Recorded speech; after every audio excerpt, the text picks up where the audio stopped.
Hello everyone, welcome to the first video.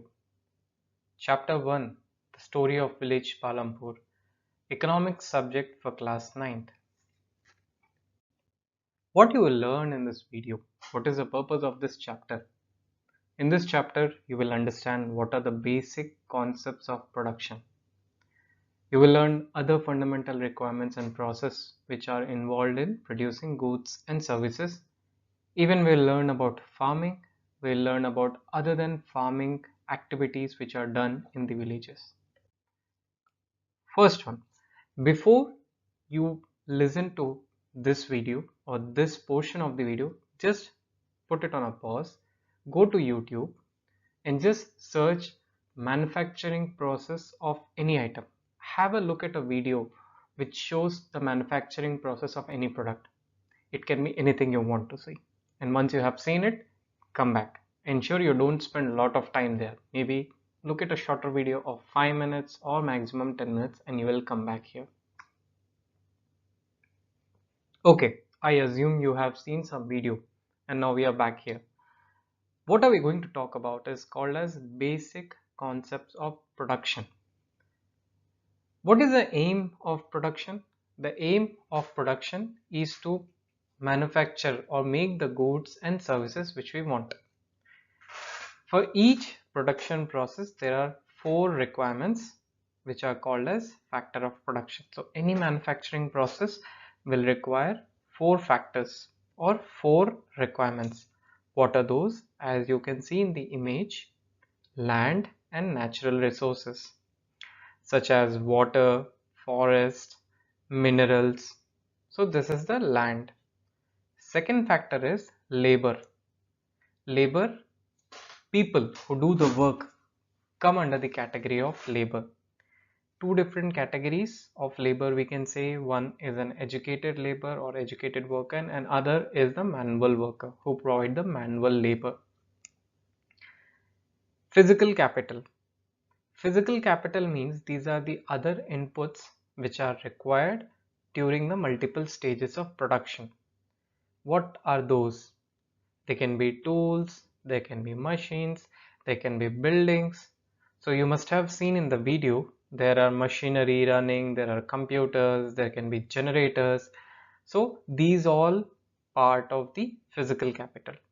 And next, another one is the raw material and money. So any production will require a raw material, correct? So raw material and even the money which is required to do this business comes under this category. And the last one, last factor of production is the human capital. So it refers to the knowledge and enterprise. The knowledge of the person should be able to bring all the other factors together to get into the final product. So you may have land, you may have natural resources, you have lot of labors available, you have lot of educated people available around your place, you have tools and machinery, but these are all individual things, right? There should be somebody who should think and bring all of them together in a process into a manufacturing unit so that it can be developed. A final product can be received using all these factors. So what are the factors of production? Land and natural resources, there is labor, there is physical capital, and then there is human capital. Just coming back to the physical capital, we told that physical capital includes tools, machines, buildings, and then there is raw material and money. So physical capital has another way of classification of the things. So as we saw, tools, machines and buildings, these are something which can be used for long term. Like if you have a manufacturing plant and there is a building, the building can be used for maybe 20-30 years. If you have a machine, it can be used easily for 20-30 years. So they form under fixed capital because they can be used at multiple number of times, large number of times. And then there is something called as working capital. So the raw material and money in hand, they fall under this category.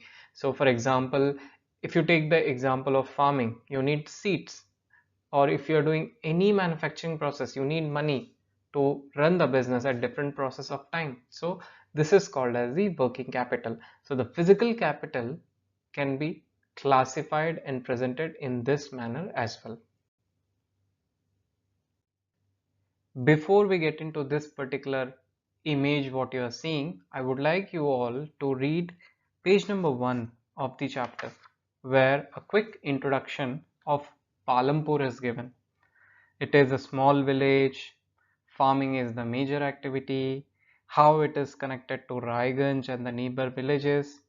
People have bullock carts, tongas, right? They have written about electricity, power, irrigation, tubewells, etc. So just read the overview, the introduction to the Palampur village before we get into this particular image. As you understood, farming is the main activity of Palampur. Not only Palampur, in India, any village, farming is the major source of employment or the major activity which is done by the people living in the villages. So now you have learned about the factors of production earlier, and now let's try to use the same concept of factors of production in farming, trying to understand what are the factors of production in farming look like. First of all, land. So the farmer needs to own a land, a cultivable land, right? Next, labor. You can easily imagine who will be working in the farm. If the farm is small, the farmer will work, his family will work. But if the farm is very big, the farmer may need additional help. So he may end up hiring some other person to do the labor work. They can be landless people who don't own any land. They have been working as laborers for other farmers. Or they can be some farmers who have very small plot of land. So once they do the work on their plot of land, they are free and they can come as work and work as farmers in others' place. Then physical capital. What are the fixed physical capital for the farmer? The tools which he uses, plough, tractors. If he has borewell in his farmland, then the borewell, right? So they all fall under the fixed capital. What will be the working capital for him? Raw material. So raw material, what he will need? Seeds, fertilizers, pesticides, and he will need money also to do the farming, because if he wants to buy seeds, if he wants to buy fertilizers, he needs money, right? And the money, how he will get it?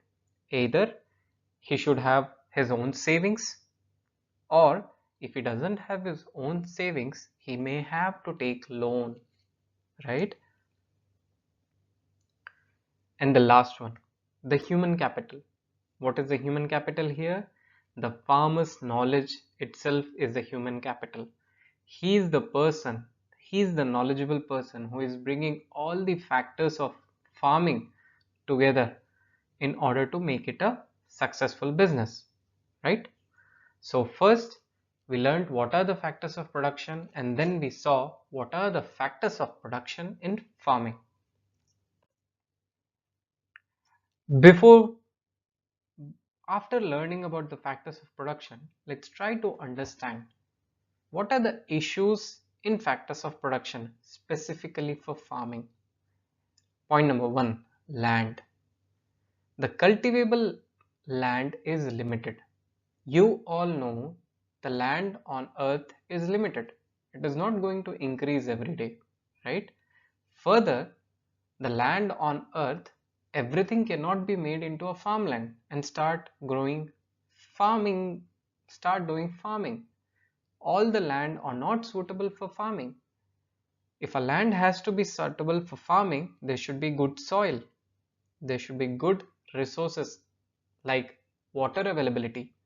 So land, specifically the land for farming, is limited, right? And it cannot be expanded. This is issue with the factor of production. Second issue, labor. What happens in villages? There are too many people available to work. As mentioned in the example of Palampur, the local person earns only rupees 160 per day versus the government rate of 300 rupees per day. Why? Because there are many people who are ready to work even for a lesser wage.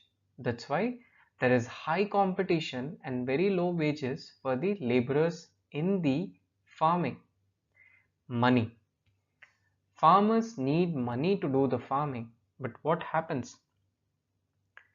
If there is a small farmer who owns very small bit of land, he may not be able to generate surplus. Like, what is surplus?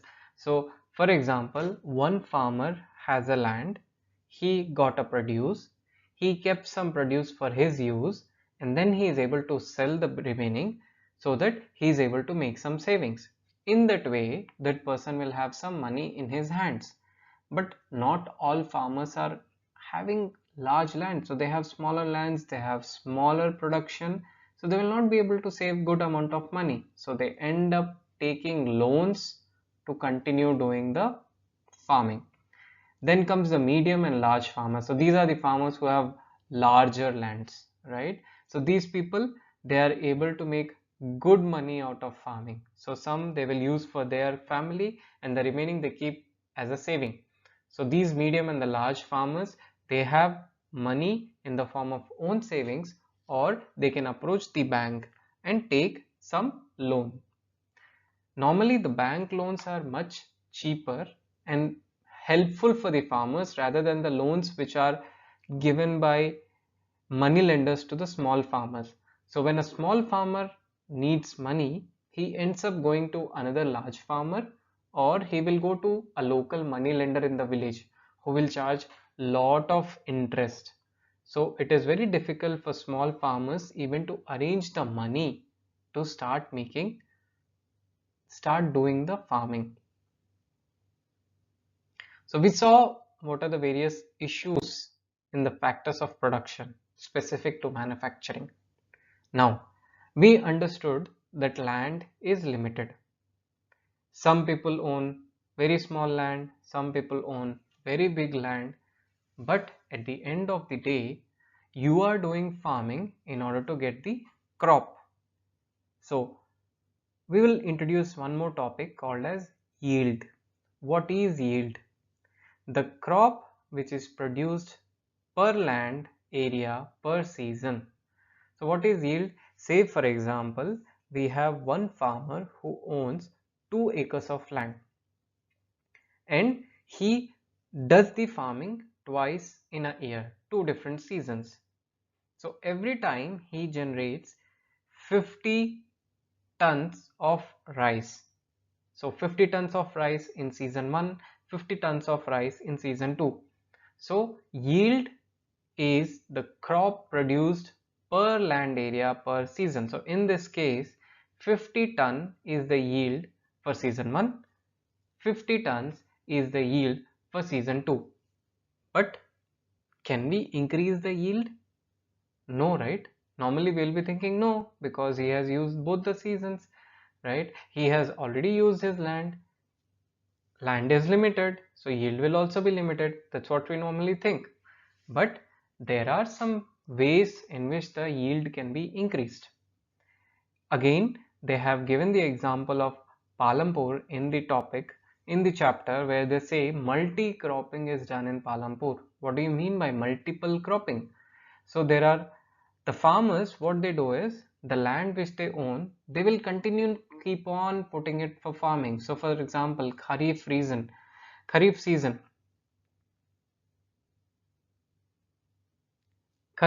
is the rainy season. So they will sow jowar and bajra. After the Kharif season is over, they will put potato October to December, and then the winter season comes, then they will start growing wheat. So literally the land is not left empty. One season is over, they will go for another production. One that farm output is received, they go for another. So they have not left the land empty any season, and in this way they are trying to get more and more crops from the same piece of land. Another way of increasing the yield is using the green revolution techniques. What is green revolution technique? using high yielding seeds. So these seeds will give higher crop compared to the traditional seeds. You will understand this gradually in the video, but there is very important point for increasing yield either through multiple cropping or through green revolution technique. You need to ensure that you have very good irrigation. What do you mean by irrigation? That the crop should be having water throughout all the seasons. If there is a lot of water available throughout all the seasons, then only the yield can be increased by these two processes. Another important topic which has been discussed in this particular chapter is called as the Green Revolution. You have been already introduced by Green Revolution just few seconds back. So now let's try to understand what is Green Revolution. It started in late 1960s and it was initially started in the area of Punjab, Haryana and Western UP. What is Green Revolution? So in Green Revolution, a very high quality seeds, high yield seeds are used. High yield variety seeds are used to grow the crop. Initially, this was used for wheat and rice, due to which there was a lot of production, lot of yield was received from the same land compared to the traditional seeds which were used by the farmers. So what are the benefits of Green Revolution? You end up getting very good yield, but there is something negative about it. The cons: soil fertility slowly reduces. So as and when you end up using more and more high yielding seeds, you need to use more and more chemicals, more and more fertilizers, more and more pesticides, due to which the soil will gradually reduce its fertility. And second, you need lot and lot of water in order to get good output through Green Revolution technique. So due to which there is a depletion of groundwater. Whatever the water reserves which are available in those areas, there has been a drastic reduction of the groundwater.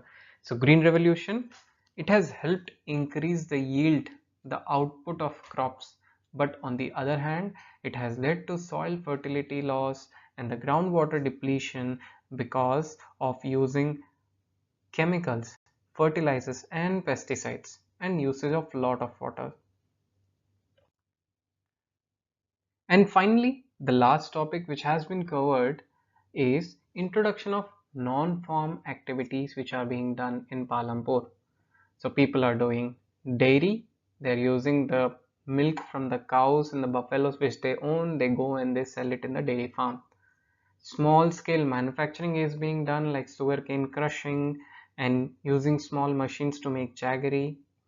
Further, in Palampur, people have shops also. So these are the retail shops. They get the product from the wholesale market and they sell it on a retail price in Palampur.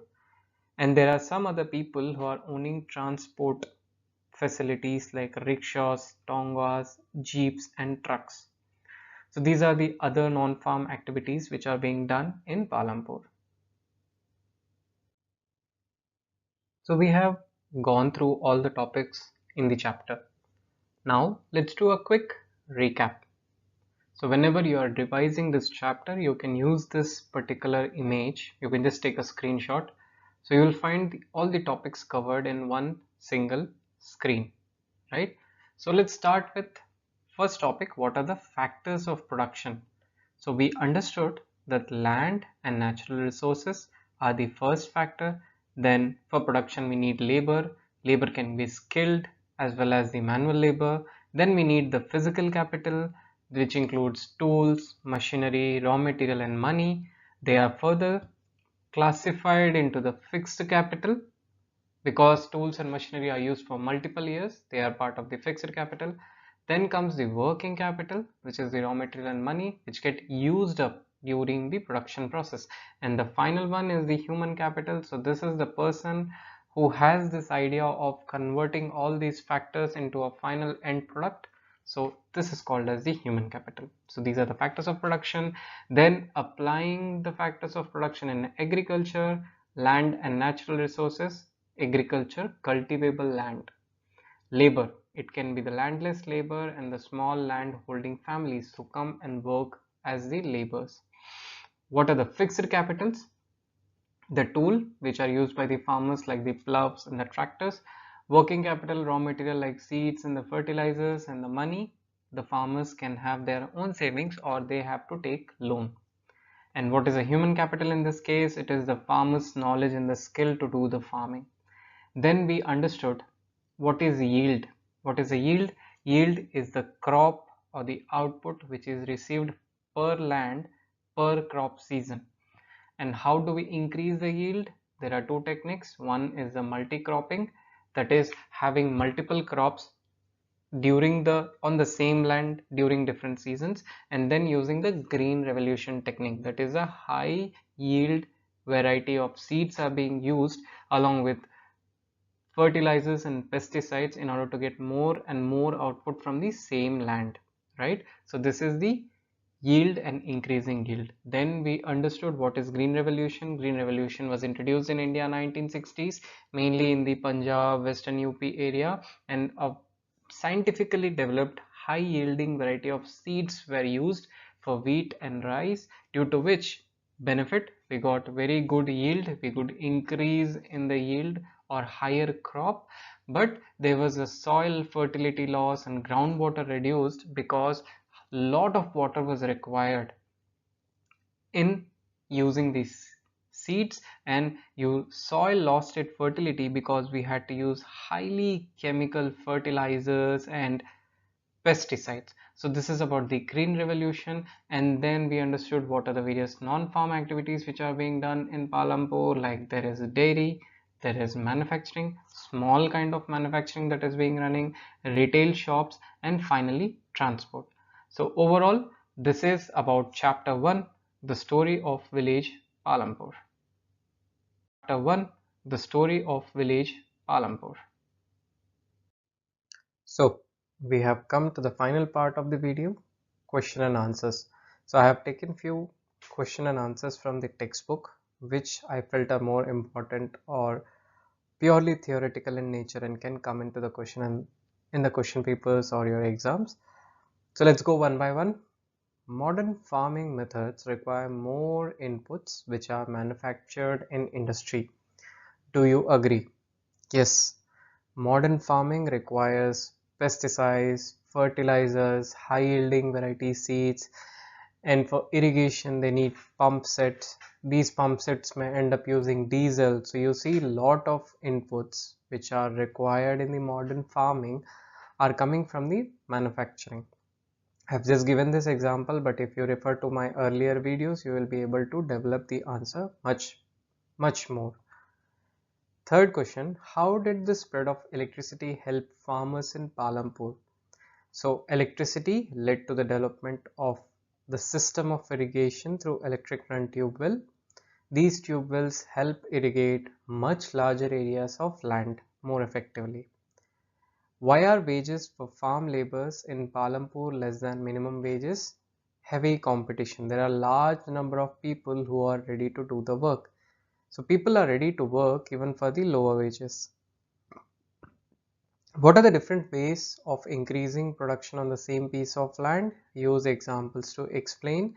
This we have already discussed in the video, so you can go and see back and develop the example. So multi-cropping and high yielding variety of seeds is the reason. How do medium and large farmers obtain capital for farming? How is it different from small farmers? So medium and large farmers, as we discussed in the video, they have their own savings, whereas the small farmers, they have to take loan from big farmers or other money lenders.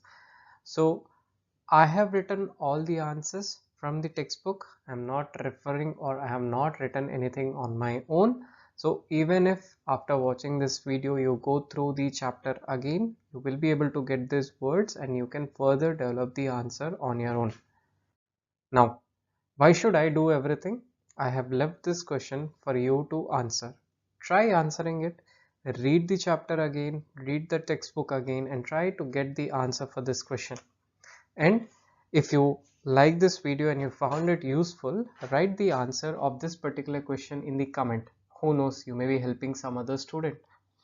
And second, I had asked you to watch a video relating to manufacturing or production process, and I would highly appreciate if you can write in the comment which video you have seen. What was the name of the industry, what was the type of industry, what they were manufacturing, and what according to you were the various factors of production which have been used in that particular manufacturing process. It will be highly appreciated because what you have seen may provide more information to some other person who is watching this video. Okay, so we are coming to the end of this video. Thank you for watching. If you have any personal doubts or if you want to connect with me, you can always drop me a mail.